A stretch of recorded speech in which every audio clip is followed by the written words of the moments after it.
typé sauvage.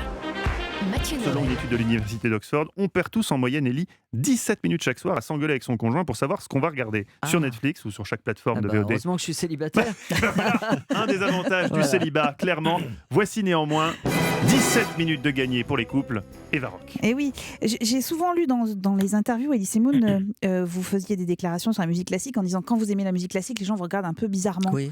notamment l'opéra, etc. Ouais, Eh bien, vous allez comprendre pourquoi j'ai choisi ce documentaire pour vous. J'ai eu un immense coup de cœur pour un film à voir ce soir sur Canal+ Family ou sur Canal+, sur le site de la chaîne dès demain, qui est intitulé De rage et de cœur.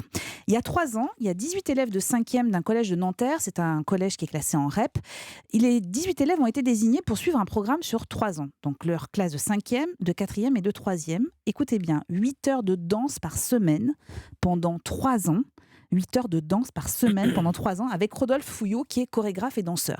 C'est un enseignement au sein de l'Opéra de Paris et autant dire que la nouvelle, elle n'a pas été reçue avec un immense enthousiasme.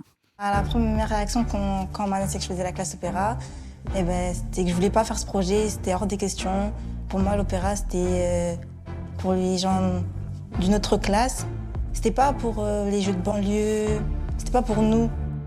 Alors, les élèves et les parents n'ont pas du tout compris ce choix au départ. Ils n'avaient pas du tout envie de faire de danse, ils n'avaient pas du tout envie qu'on leur parle d'opéra. Et ils ont changé d'avis. Et oui, Rodolphe Fouillot, lui, il était convaincu de cette action. Alors, le documentaire retrace la dernière année qui va amener les élèves à se produire sur la scène de l'Opéra Bastille. Et écoutez bien, c'est quelques heures avant leur prestation, échange entre une des jeunes filles et le chorégraphe. Je comprends pas comment vous avez pas fait pour vous arracher les cheveux. Parce qu'on croit ce qu'on fait, c'est le plus important.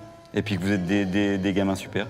Et puis après, il faut déjouer certains stéréotypes, tu vois. Genre, vous venez de Nanterre, vous venez de ce collège, donc forcément, vous allez être difficile. Les premières fois quand vous alliez dans les musées, les gens vous regardaient en disant « mais c'est pas possible ». Et puis, vous avez pris aussi l'habitude de ça. Vous avez essayé de déjouer les codes. 3 ans pour apprendre à danser et les élèves sont excellents.